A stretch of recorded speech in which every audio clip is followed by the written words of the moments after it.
Mesdames et messieurs les journalistes, femmes et hommes de presse, fidèles participants et nouveaux arrivants à notre rendez-vous dénommé la quinzaine du gouvernement, c'est un bonheur renouvelé que de nous retrouver pour échanger dans le cadre de ce rendez-vous que nous nous sommes donné depuis quelques mois déjà.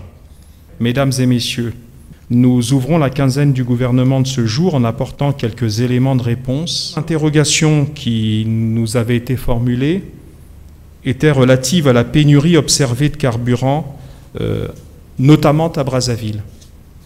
Alors, il faut savoir que cette question a été évoquée par le ministre des Hydrocarbures, M. Bruno Jean-Richard Itoie, lors de la dernière séance de questions orales avec débat au niveau du Sénat, qui a eu lieu le 15 novembre 2024.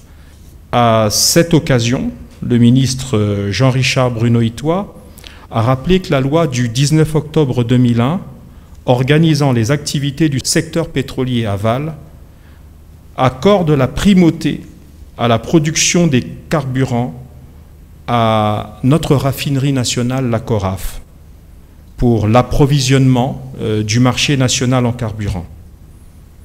En principe, les importations de carburant ne viennent, et c'est là le principe, on verra tout à l'heure que malheureusement ici il n'a pas été respecté, ne viennent qu'en appoint de la production nationale.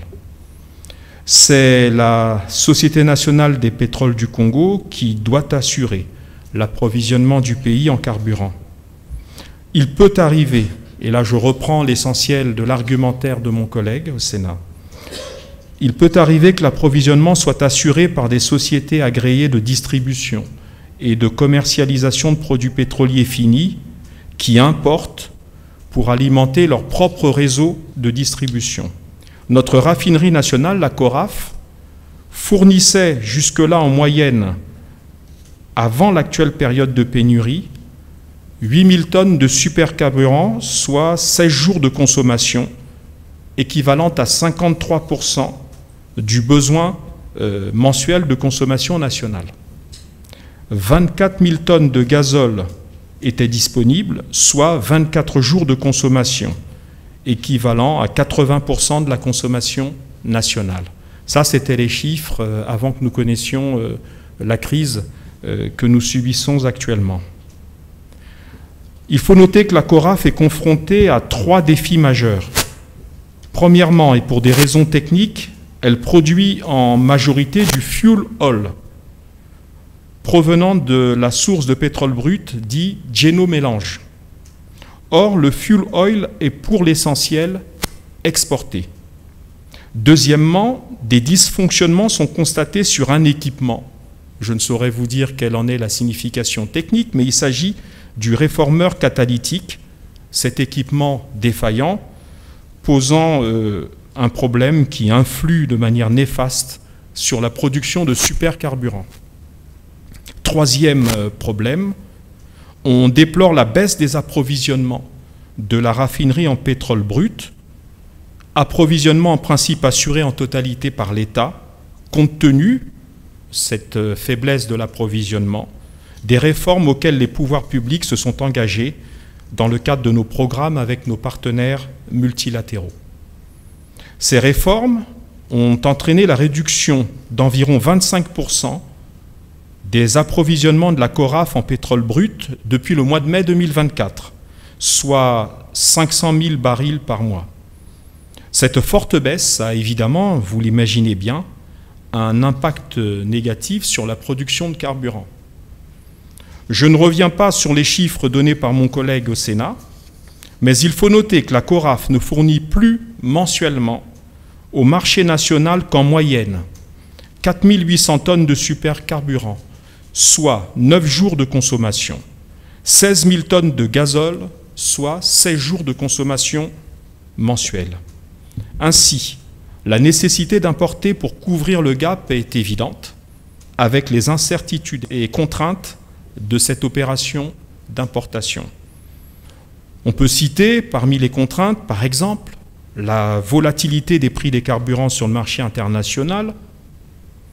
Et cette volatilité entre un peu en contradiction avec le principe appliqué chez nous qui est celui d'un prix de cession qui est administré, c'est-à-dire qui est encadré, qui est sous contrôle.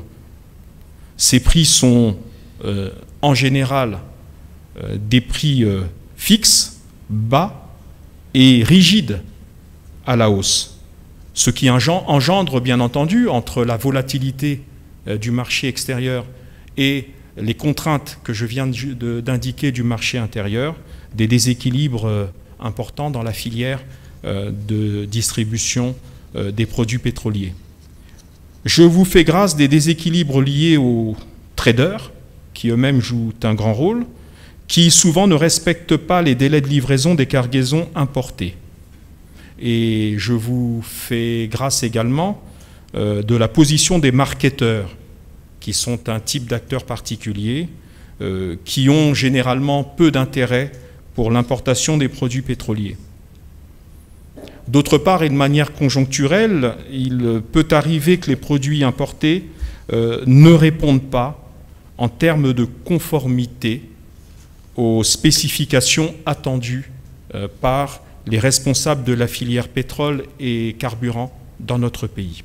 Et pour rappel, il faut noter que la récente grève qui a eu lieu il y a quelques semaines au niveau du chemin de fer Congo-Océan a assurément peut faciliter nos approvisionnements, et c'est un euphémisme.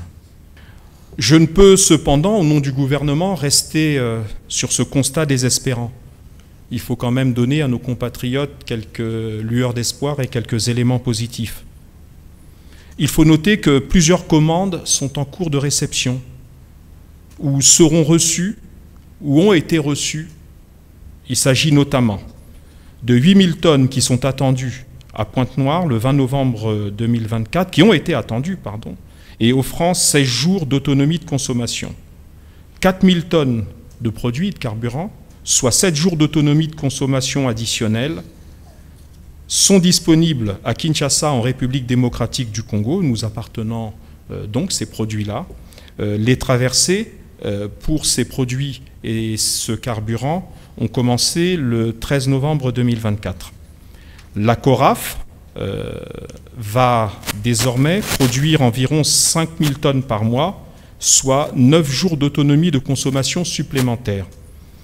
20 000 tonnes de gazole à bord d'un navire qui était à quai depuis le 14 novembre 2024 ont été reçues et distribuées, de sorte que globalement, nous ne souffrons plus de problèmes de gazole depuis la livraison de ces 20 000 tonnes.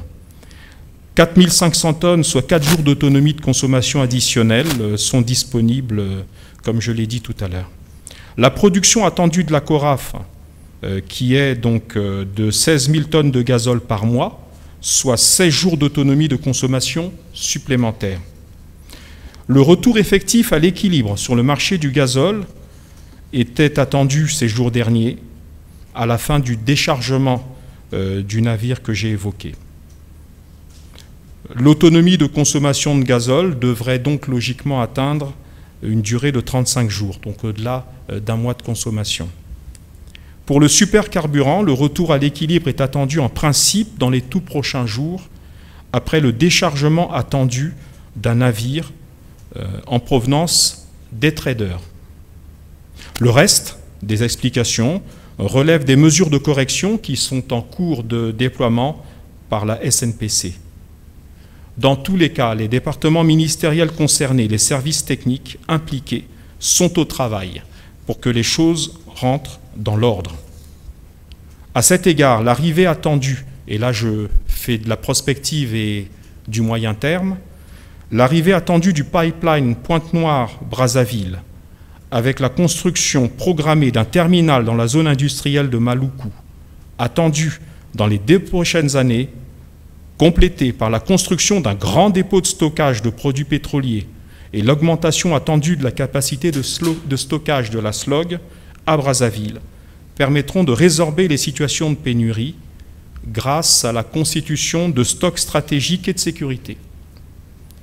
Enfin, et là toujours dans le moyen terme, nous pensons que la construction et l'achèvement des travaux de la seconde raffinerie ferait qu'à l'horizon 2026, nous n'aurions plus seulement à dépendre de l'actuel CORAF.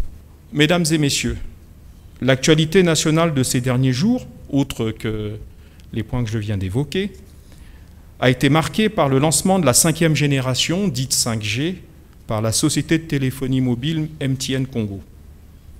La cérémonie relative s'est déroulée le 21 novembre dernier en présence de son Excellence M. Denis Sassou Nguesso, président de la République, chef de l'État.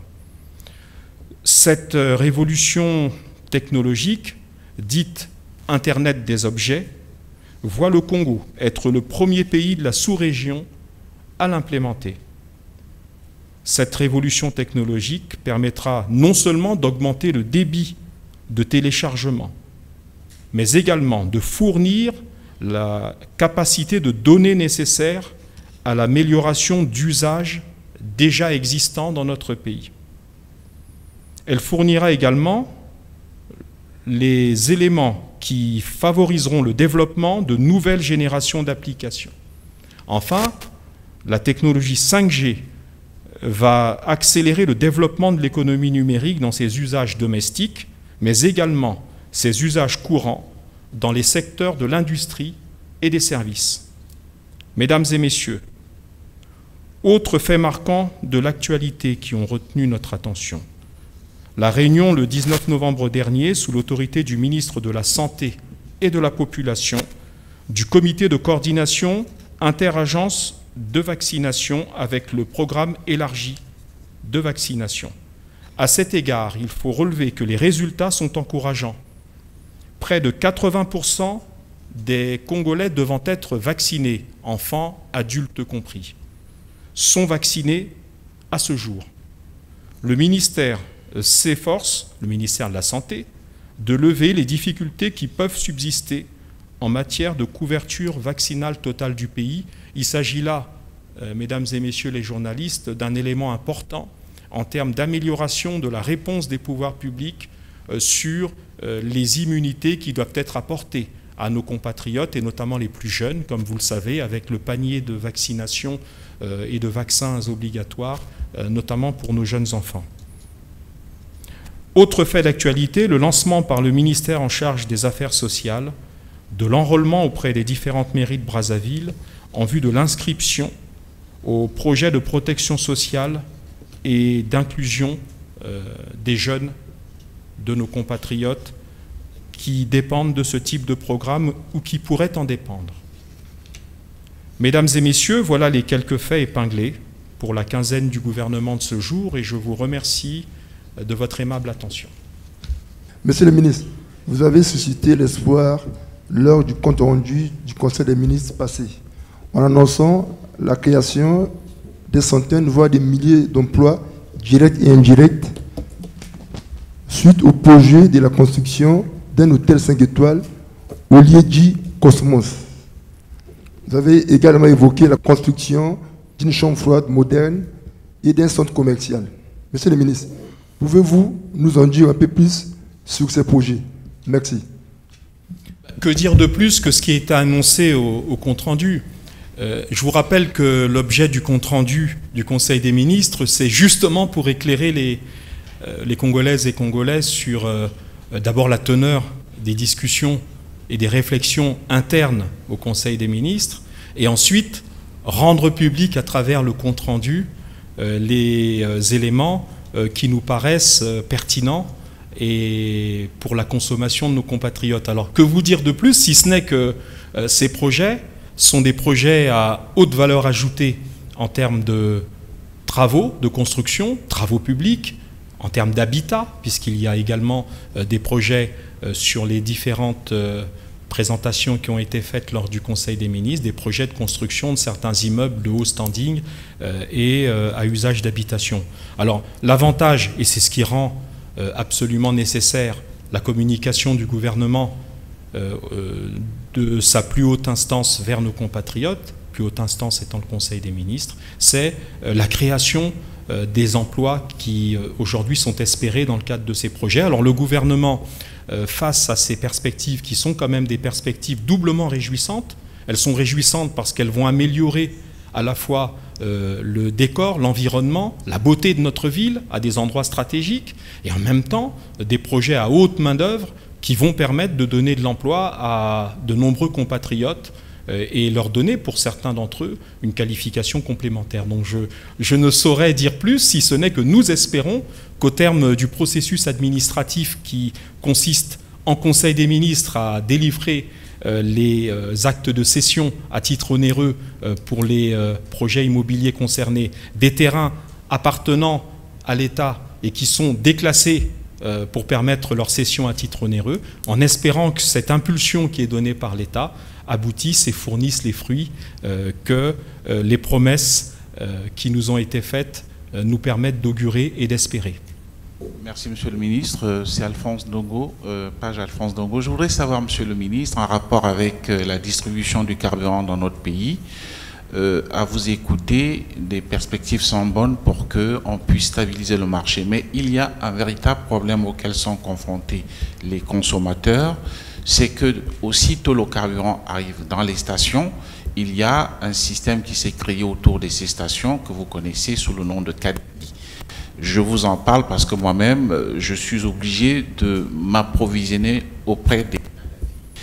Et est-ce que le gouvernement prend des mesures en termes de sécurité? Parce que récemment, il y a eu des incendies avec des morts.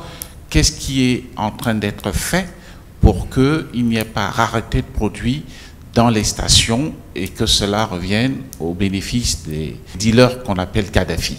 Et permettez-moi de faire aussi coup double sur la même question. Vous avez parlé tantôt de la différence qui existe entre la volatilité des prix sur le plan international et la cession des prix que nous pratiquons sur place. Comment le gouvernement fait pour essayer de compenser ce manque auquel sont confrontés donc les marketeurs qui s'approvisionnent sur le marché international? Est-ce qu'on peut se faire une idée en termes de subventions, certainement, que l'État est en train toujours d'apporter pour qu'on maintienne les prix fixes que nous avons aujourd'hui? Et je vais être gourmand, Monsieur le Ministre, excusez-moi. Récemment, le gouvernement a conclu de manière tout à fait brillante le programme national d'optimisation de la trésorerie. Alors, autant on se satisfait de ces résultats, mais de l'autre côté, la britannique Standard & Poor's a eu à dégrader la note du Congo de 4 crans, ce qui quand même égratie ou alors édulcore un tout petit peu la qualité de la signature du Congo. Comment est-ce que cela est perçu au niveau du gouvernement? Bon, ça fait beaucoup de questions. Pour ce qui concerne le phénomène des Kadhafi, vous savez qu'il est presque aussi vieux que le monde, malheureusement. Vous en êtes victime et tout le monde en est victime. Parce que je sache, les officiels et les membres du gouvernement ne s'approvisionnent pas auprès d'une station-service qui leur serait réservée. Et il arrive à mes collaborateurs en charge de l'approvisionnement en carburant pour le ministère comme pour mon domicile à titre privé, se heurtent, comme vous, comme nos compatriotes, à l'espèce de paradoxe qui consiste à ce que souvent il est difficile d'accéder au circuit normal d'approvisionnement, c'est-à-dire les stations, et que nous soyons obligés tous d'aller vers les Kadhafi. Donc je soupçonne, sans être un policier, sans être un homme d'investigation et de renseignement, que cette pénurie est volontairement organisée par un certain nombre de réseaux mafieux. Et je crois que le gouvernement, à travers les ministères en charge des questions de sécurité, fera, et nous l'espérons cette fois-ci de manière assez brutale, la chasse à ces réseaux et le démantèlement des mafias qui aujourd'hui empêchent nos compatriotes d'avoir un carburant de qualité, parce que souvent les Kadhafi coupent ce carburant pour en avoir plus de quantité. Et je peux vous dire qu'aujourd'hui, les retours qui nous sont faits en termes de qualité voient beaucoup de véhicules qui n'avaient pas de problème au niveau de leur carburateur ou de leur moteur, qui aujourd'hui malheureusement connaissent des dysfonctionnements, ces véhicules, auprès de pas mal de nos compatriotes à cause de ce carburant que je qualifierais de frelaté. Donc oui, il faut que nous cassions les reins à ces réseaux mafieux. Vous posez une question sur les subventions. Alors, moi, ce que je peux vous dire, c'est que nous faisons le nécessaire dans le cadre des réformes qui sont menées. Je vous rappelle que les réformes que nous mettons en œuvre sont des réformes voulues par nos partenaires multilatéraux que sont le Fonds monétaire international et tous ceux avec lesquels nous sommes en programme. Alors, bien entendu, il y a une période de latence, une période de transition qui nous amène à avoir ce déséquilibre apparent entre la liberté ou la volatilité des marchés internationaux et l'encadrement nécessaire, parce que l'encadrement dont nous parlons, c'est l'encadrement au profit de nos compatriotes, pour éviter justement qu'en cas de pénurie, les prix s'envolent de manière complètement incontrôlée pour le panier de la ménagère. Alors, je ne suis pas dans le secret des dieux pour vous donner tous les mécanismes, mais les gouvernements, soucieux d'encadrer ces prix et d'éviter qu'ils ne s'envolent, prend les mesures nécessaires. Vous évoquez, Alphonse Ndongo, plutôt le caractère à moitié vide du verre, et moi je me permettrais plutôt d'évoquer le verre à moitié plein, c'est-à-dire le côté optimiste, pendant que vous avez évoqué dans votre question le côté, hélas, pessimiste. Ce qui est important de noter, c'est que nous avons, à travers la réussite de ce mécanisme d'optimisation, qui est une réussite du gouvernement et singulièrement des ministères des Finances et du Budget, nous avons pu desserrer l'étau qui nous étranglait à court terme. C'est ça l'élément positif qu'il faut retenir. Parce que les 1500 premiers milliards qui correspondaient à des créances qui étaient chaudes, qui étaient même brûlantes, aujourd'hui ont pu être recalibrés et faire que leur maturité soit une maturité sur une plus longue période, c'est-à-dire une période d'une dizaine d'années devant nous. C'est donc cela l'élément positif. Maintenant, si au passage et de manière conjoncturelle, une des agences de notation a pu dégrader notre note, eh bien écoutez, nous en prenons note, nous en prenons acte, et nous considérons une agence parmi d'autres qui décide de cela, eh bien les autres ne l'ont pas décidé. Donc c'est un épiphénomène sur lequel nous ne nous appesantirons pas, puisque ce qui est important, c'est d'avoir retrouvé ces marges de manœuvre qui nous permettront, en tout cas qui permettront ces marges de manœuvre à notre trésorerie de retrouver un peu de souffle et de répondre en grande partie aux difficultés conjoncturelles à court terme qui sont les nôtres. Merci, Monsieur le Ministre. Je suis Ernest Blanchard-Dimi. J'interviens pour le compte du groupe de presse en ligne Brazanet. Je pars d'une situation que je viens de vivre là devant le ministère des Finances. Alors, il s'agit d'un concert de casseroles des agents de STPU. Vous êtes porte-parole du gouvernement. Quelle est la situation actuelle de ces agents? Qu'est-ce que le gouvernement leur dit comme message par rapport aux revendications qu'ils ont en termes de salaire et autres? Alors, vous parlez de nos agents, les agents de la STPU. Oui, moi-même, je suis arrivé et j'ai vu devant le ministère des Finances cela. Mais on est toujours, cher ami Dimi, dans les conséquences de ces insuffisances de trésorerie dont nous venons de parler. C'est parce qu'il y a insuffisance de trésorerie que nous n'arrivons pas à résorber certaines situations sociales chaudes, comme celle des travailleurs STPU. Et je vous avais dit autre chose, je crois que c'était lors de la précédente quinzaine, nous ne sommes pas une économie soviétisée. Nous ne sommes pas une économie soviétisée, c'est-à-dire une économie étatisée qui verrait le gouvernement puiser dans le budget de l'État, dans le trésor public, pour renflouer des entreprises d'État ou des établissements publics lui appartenant pour payer les salaires. Vous comprenez bien que le problème, il est d'abord celui de l'entreprise qui doit avoir les capacités dans les recettes qu'elle dégage, parce que quand des gens montent dans les bus STPU, ils n'y montent pas gratuitement. Il y a d'abord ce phénomène qu'il faut épingler. Et ensuite, bien entendu, le gouvernement, à travers le ministère, les ministères concernés, que ce soit le ministère des Transports, le ministère de la décentralisation, le ministère et la mairie même, elle-même, la mairie, à travers tous ces démembrements de l'État, nous avons certainement des réponses qui sont articulées dans le cadre des discussions, des négociations qui sont menées avec les organisations syndicales concernées. Eh bien, nous faisons confiance aux agents sur le fait qu'ils font leur mouvement et je comprends bien, ça doit être une manifestation de leur impatience, et c'est tout à fait compréhensible, et bien que tout cela se passe de manière tout à fait pacifique. On est passé là, ils n'ont pas obstrué la voie, ils ont installé leur pancarte, j'ai vu, il n'y a pas eu d'atteinte à l'ordre public, et bien que voulez-vous, il y a une liberté de rassemblement et de manifestation au Congo, eh bien nous prenons acte et nous espérons que les négociations aboutiront pour le règlement de leurs revendications. Je suis Loïcien Martial, j'interviens pour le compte de RFI. J'ai une question d'ordre social. Oui. Pour ne pas dire éducative, cette question-là. Nous sommes en 2024, décrété année de la jeunesse, et ça va faire 2 mois que l'université qui regorge cette jeunesse est en grève. Je me pose la question de savoir, est-ce que vraiment il y a un cadre de négociation entre le gouvernement et les syndicats de l'université? Si oui, 2 mois après le déclenchement de la grève, où en êtes-vous?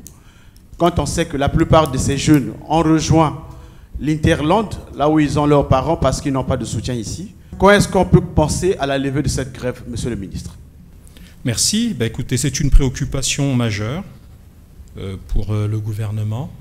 Je ne sais pas à l'instant T où en sont les négociations, mais rassurez-vous, hein, il y a des négociations, il y a des discussions. Mais comme vous le savez également, aujourd'hui, le caractère presque généralisé des revendications sociales, le caractère assez large, on a parlé des STPU tout à l'heure, et je crois qu'on peut parler d'autres établissements publics ou administrations sous tutelle qui connaissent les mêmes problèmes. Le caractère généralisé de ces difficultés rend encore plus difficile la solution ponctuelle de chacune des situations concernées. Donc, dans le cas de notre université, l'université Marien Ngouabi, il y a une préoccupation encore plus importante, puisqu'il s'agit là de l'avenir de nos enfants, il s'agit là d'éviter un risque d'année blanche, parce que cela serait un spectre absolument intolérable pour le gouvernement. Donc nous espérons que le gouvernement et les organisations représentatives des enseignants trouveront une solution. J'ai moi-même dans mon entourage des jeunes étudiants qui aujourd'hui sont très inquiets, et je comprends leur inquiétude, et le gouvernement est à l'œuvre pour faciliter une reprise la plus rapide des cours et des travaux universitaires au sein de l'université Marien Ngouabi. Christian Toumou, BBC Afrique. Monsieur le ministre, je voudrais revenir sur la 5G, oui, lancée la semaine dernière. Oui. L'acquisition de la licence, oui. Quel est le coût pour que MTN, l'opérateur MTN, ait obtenu la licence de la 5G? Le coût versé... Bon, mais écoutez, vous êtes journaliste, vous savez, il y a quelques années, le coût des licences faisait l'objet d'un arrêté qui lui-même était fondé sur un décret.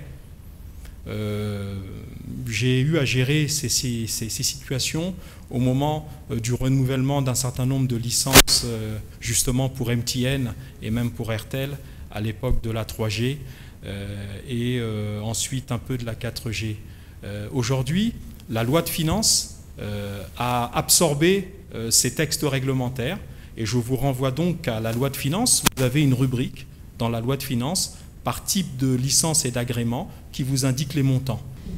Aline Francet Tokabeka pour la télévision nationale. Monsieur le ministre, j'ai quelques préoccupations sur la politique du gouvernement en matière de l'habitat et de l'urbanisation. Pourquoi ces questions? Parce que la promotion immobilière fait partie intégrante des projets phares du gouvernement. Quelle est en tout cas la mise en œuvre de ces projets au niveau des populations pour que ce projet soit vraiment bénéfique pour l'ensemble de la population congolaise? Pourquoi cette préoccupation? Parce que le constat est que l'immobilier qui s'élève au niveau de nos villes concerne notamment le haut standing. Donc ce n'est pas donné à toutes les catégories sociales. Absolument. Pendant qu'à côté, on a les concitoyens qui vivent très mal déjà. Pour ceux qui ont la chance d'avoir un petit terrain pour construire, La plupart vont dans les périphéries parce qu'au centre, ça coûte très cher, c'est pas donné à tout le monde. Et dans ces périphéries, il y a un problème énorme d'urbanisation, c'est-à-dire le lotissement ne suit pas. Et cela pose beaucoup de problèmes quotidiennement à ces populations qui vivent dans ces zones. Quand le ciel est sombre, c'est un malheur qui s'annonce et c'est très difficile pour ce genre de population. Et de l'autre côté, ceux qui ont la possibilité d'aller louer une maison, le coût est très très élevé comparé au niveau de vie de la population congolaise. Et cela pose énormément de problèmes dans les familles. Absolument. Et autre chose, quand on a quand même la chance d'avoir la construction qu'on appelle les logements sociaux, entre guillemets sociaux, parce que ça ne répond pas vraiment à ce concept logement social, parce que finalement, ça bénéficie aux nantis plus qu'à ceux à qui ces projets étaient destinés. Alors dites-nous, quelle est la politique du gouvernement en la matière, Monsieur le ministre? Merci. Vous posez là des questions extrêmement importantes. Les questions d'urbanisation et de lotissement, d'abord, que vous évoquez. Mais je crois que nous avons évoqué une fois, en passant, ces questions, notamment en parlant des difficultés en matière d'adduction d'eau et d'électricité. C'est que normalement, dans l'ordre administratif des choses, des zones qui jusque-là n'étaient pas habitées, elles ne le sont pas pour deux raisons, en règle générale. La première, ce sont des zones non edificandi, c'est-à-dire des zones, dans ce jargon un peu latiniste, latin, qui est celui des juristes, ça veut dire que ce sont des zones qui ne peuvent pas, en principe, être occupées. On ne peut pas y construire.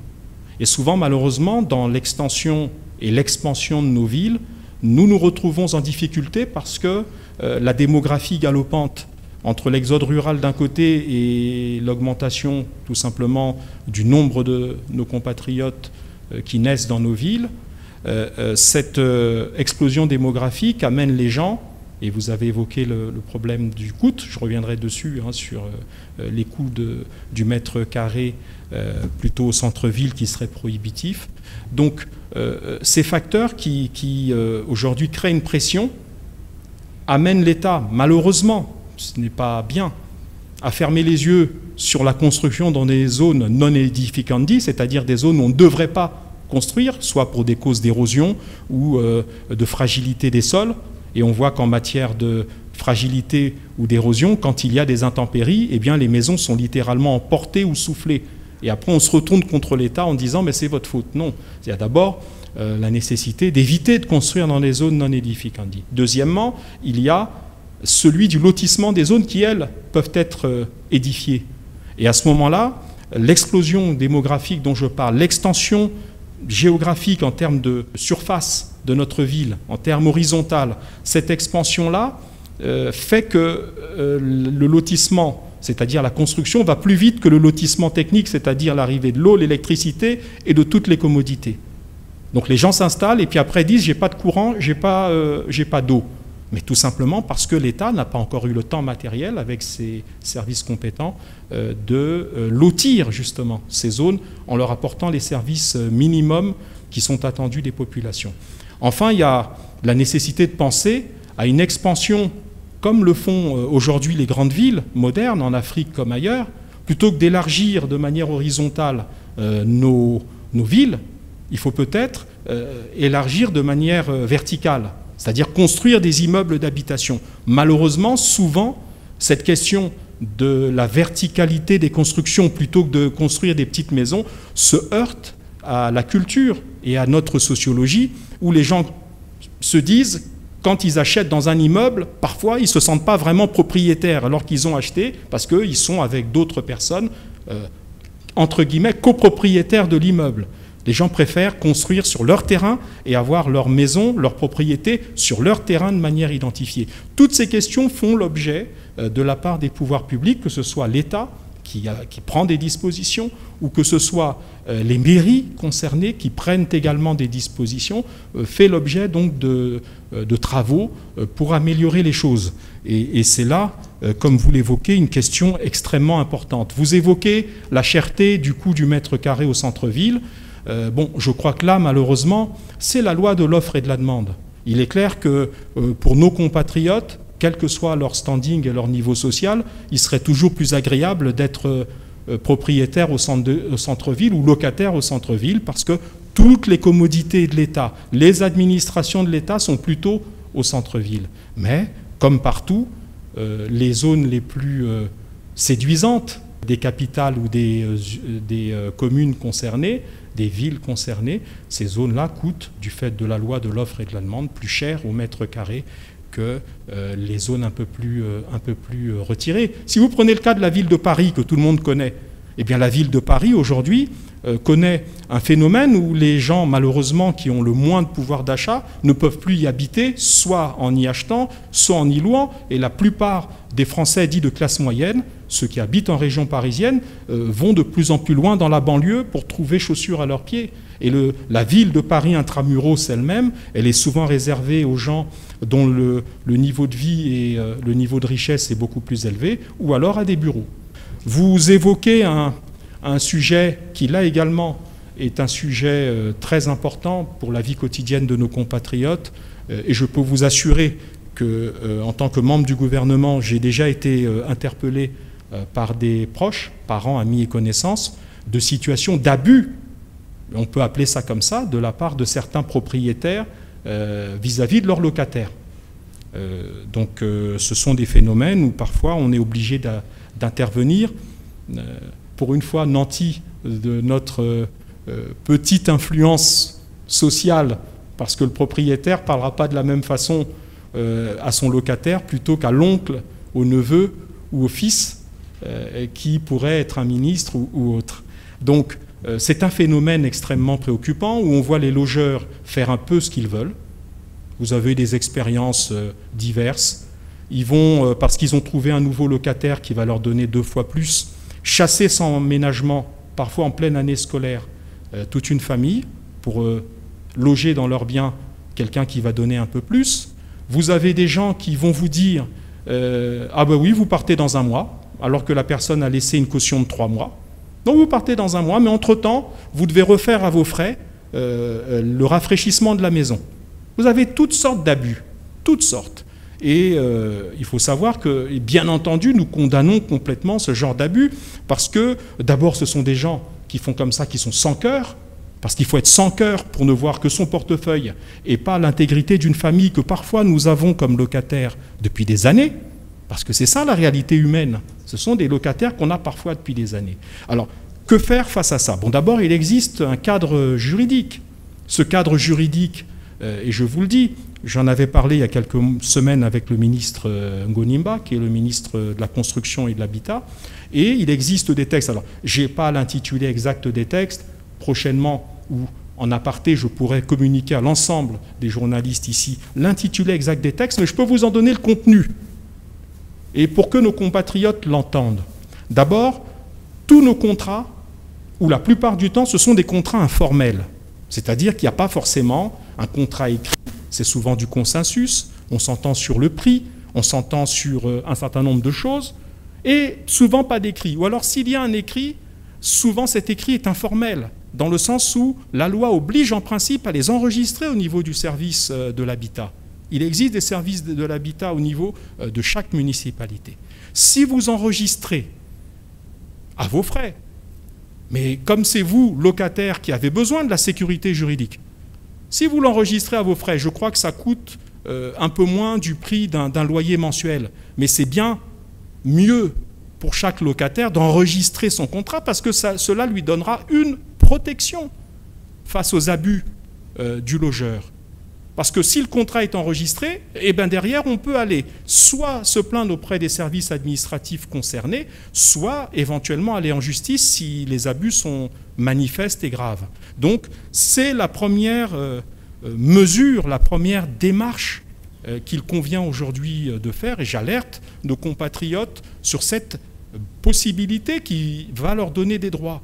Je sais que quand je dis que ça coûte un peu d'argent, on va se dire encore de l'argent, mais c'est le prix de leur protection juridique. Parce que sinon, nous retrouvons des familles qui, du jour au lendemain, se retrouvent dans la rue avec tous les traumatismes que cela peut provoquer. Ensuite, le gouvernement, et ça je le sais également, va se pencher sur les réformes du droit de l'habitat et de l'urbanisme, de manière à renforcer encore plus la protection de nos compatriotes. Je suis Michael Gatsé, je parle au nom de Focus Média. Je sors de la ville de Pointe-Noire. Je vous avoue qu'après la tombée de pluie, on n'a pas l'impression d'être dans une capitale économique dans un pays. La capitale qui donne de l'argent à un pays après la tombée de pluie. Et ça me fait réfléchir sur la municipalisation, la seconde, je pense, le terme, si c'est le terme, additionnel de Pointe-Noire. Où en sommes-nous? Et dites-nous aussi sur la question du grand marché de Pointe-Noire, où en sommes-nous aujourd'hui? On a besoin des réponses sur cette question parce que Pointe-Noire, en réalité, ça ne donne pas l'impression d'une capitale économique. Merci. Vous avez fait un constat qui est celui de ce que nous vivons, du fait des aléas climatiques, de l'augmentation de la pluviométrie, qui est un phénomène international, un phénomène mondial. Et vous avez dit, je reprends à peu près vos termes, nous n'avons pas l'impression d'être dans la capitale économique d'un pays.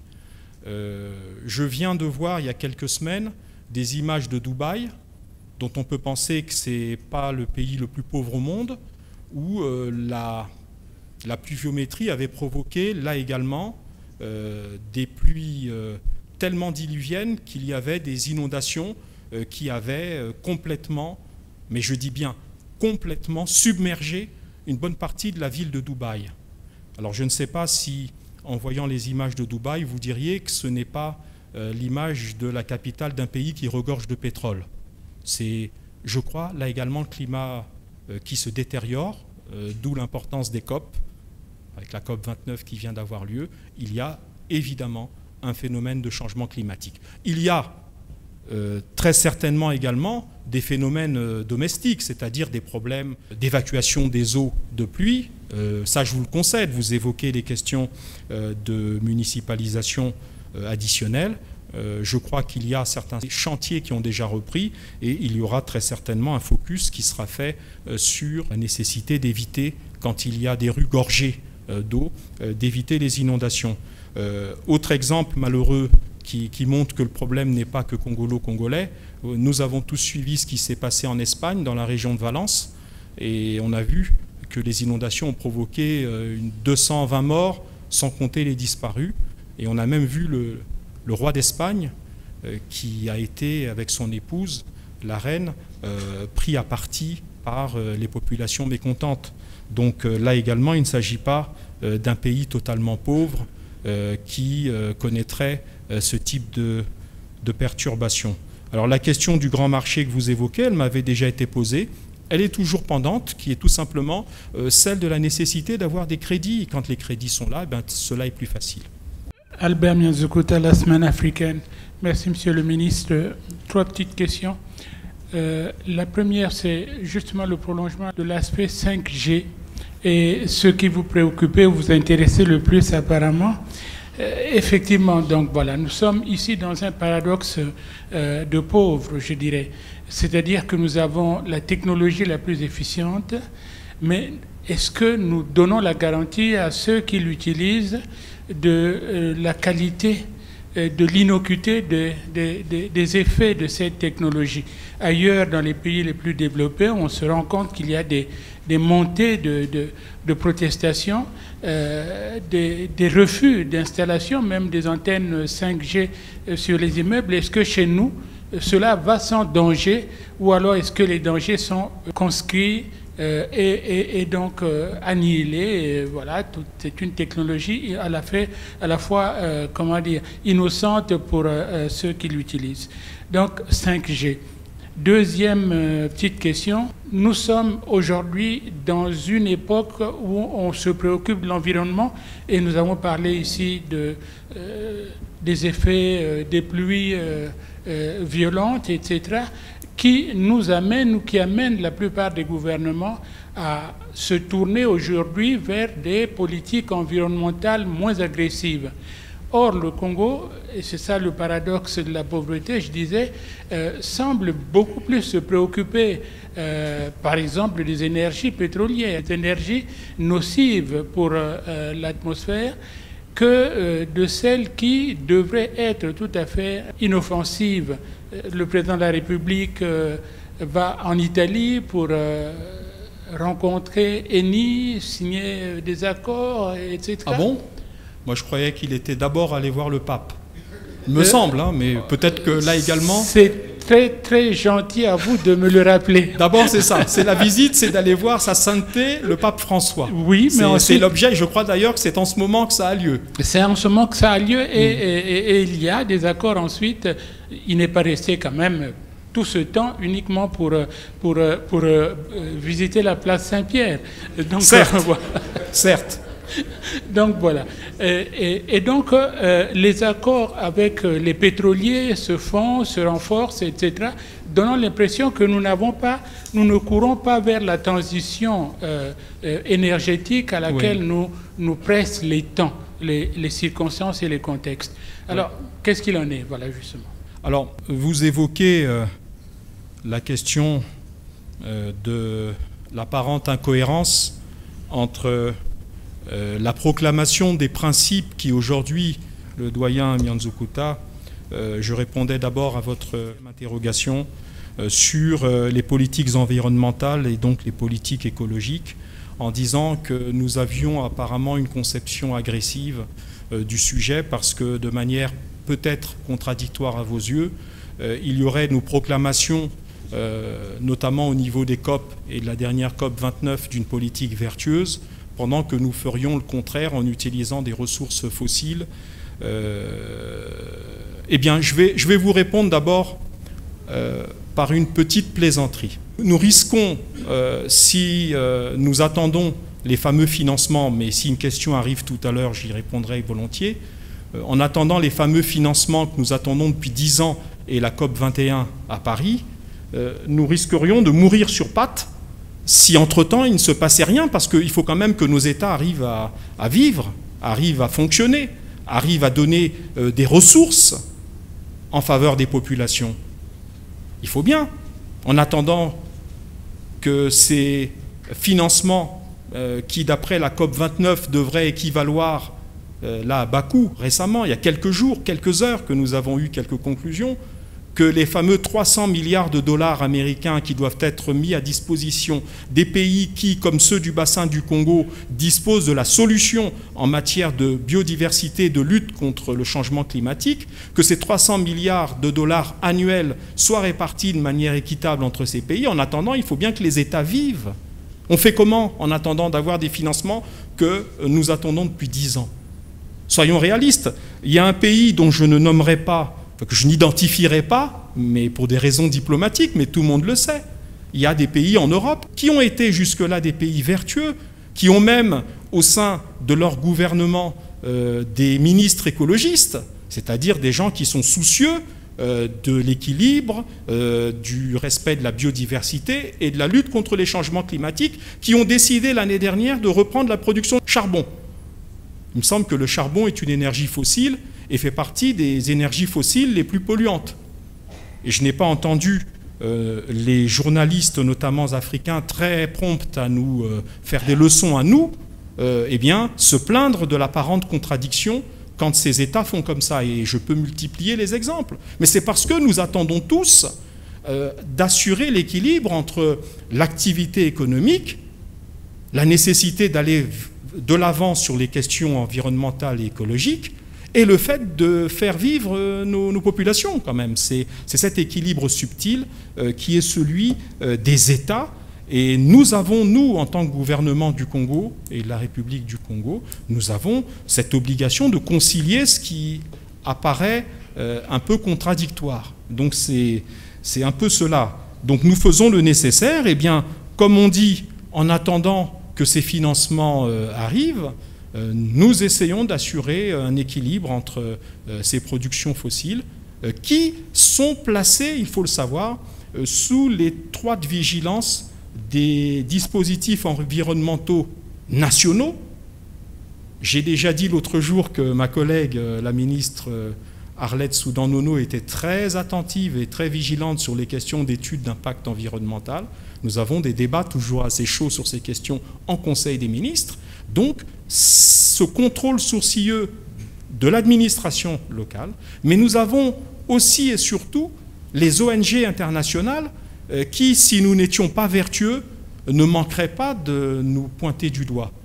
Et je ne crois pas qu'il y ait eu ces jours-ci, ces derniers mois, ces dernières années, des alertes de ces ONG pour dire que le Congo faisait fausse route ou allait dans la mauvaise direction. Donc c'est cet équilibre qu'il faut respecter et que nous nous efforçons de respecter. Alors, vous évoquez la 5G avec ce que vous avez appelé effectivement, je crois, le paradoxe des pauvres. Je vous laisse la responsabilité de vos propos. C'est quoi la 5G d'abord? Je l'ai dit tout à l'heure en introduction. C'est d'abord une technologie qui correspond aujourd'hui à l'état d'évolution des services offerts par le numérique.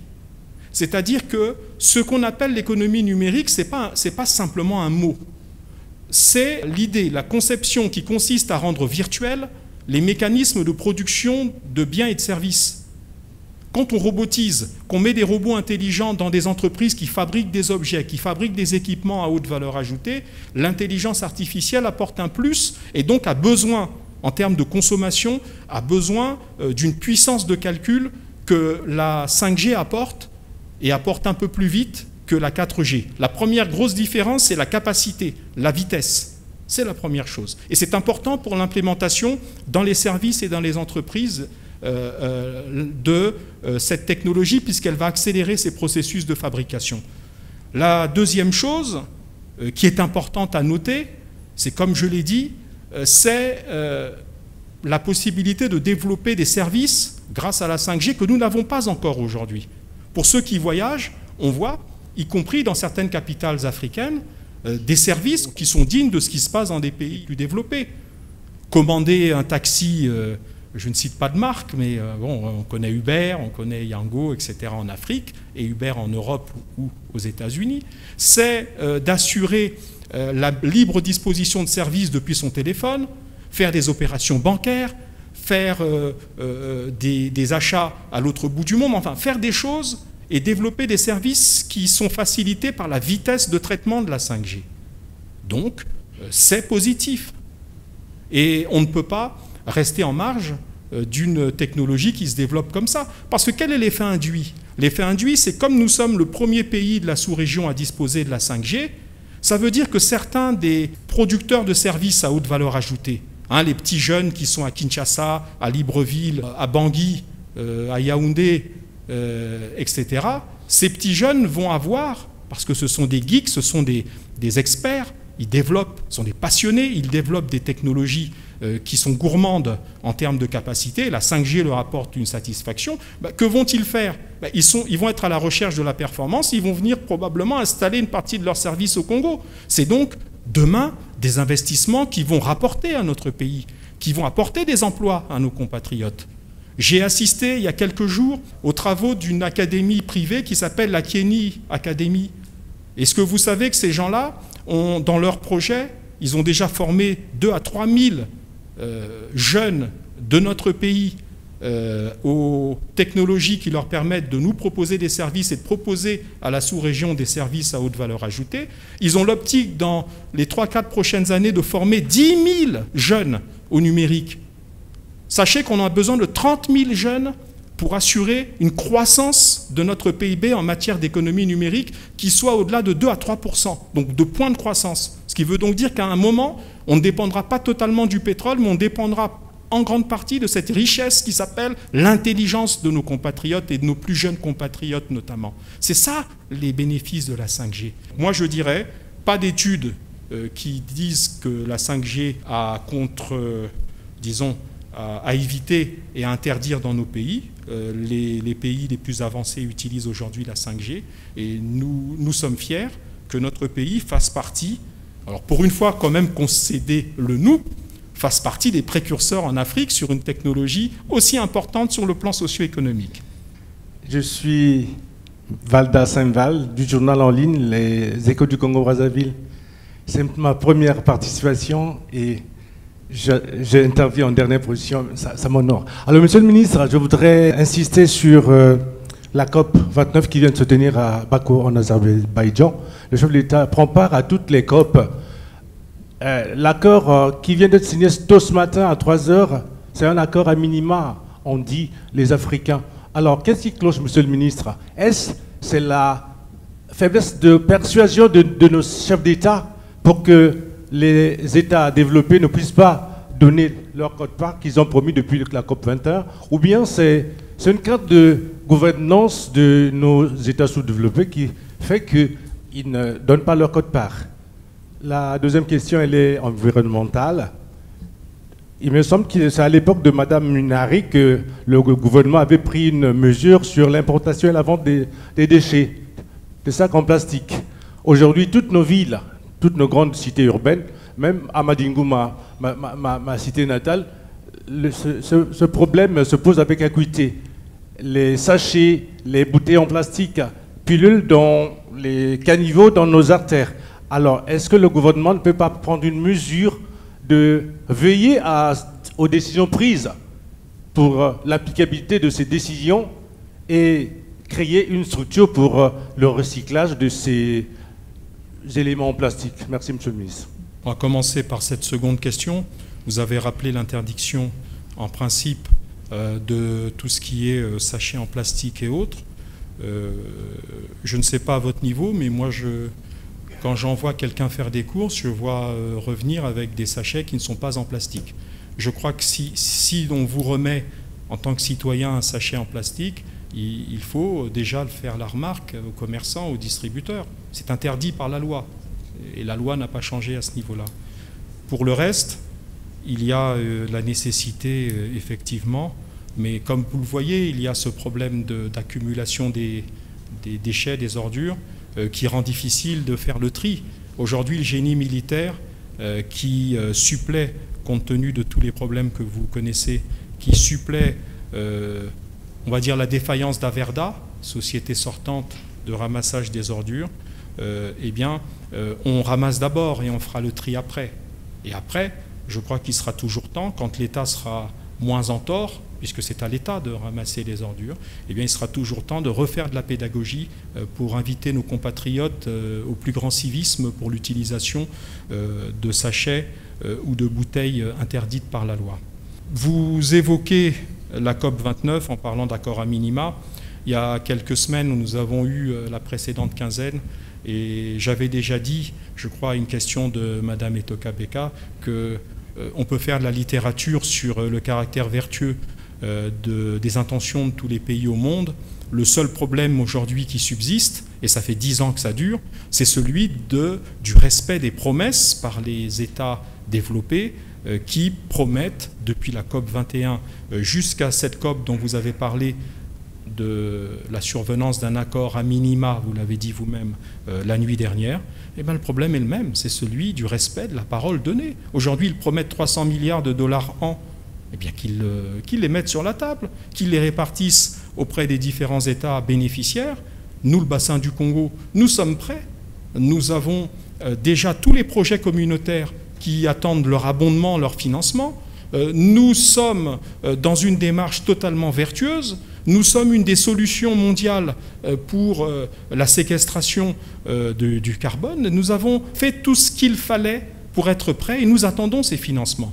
Et vous entendez dans mon propos à la fois une pointe de déception sur la position des pays les plus avancés. Je crois que nous suivons tous l'actualité de cette COP. On a vu les positions assez fermes des pays africains et des déceptions et des ministres, des officiels et de nos experts pour comprendre que là, pour le coup, nous avons un verre à moitié vide. Eh bien, attendons, espérons que pour les 10 prochaines années pour lesquelles il y a des engagements qui ont été pris, espérons que cette fois-ci, on va pouvoir bénéficier de ces 300 milliards an et espérons que la part qui revient au bassin du Congo soit la plus substantielle possible.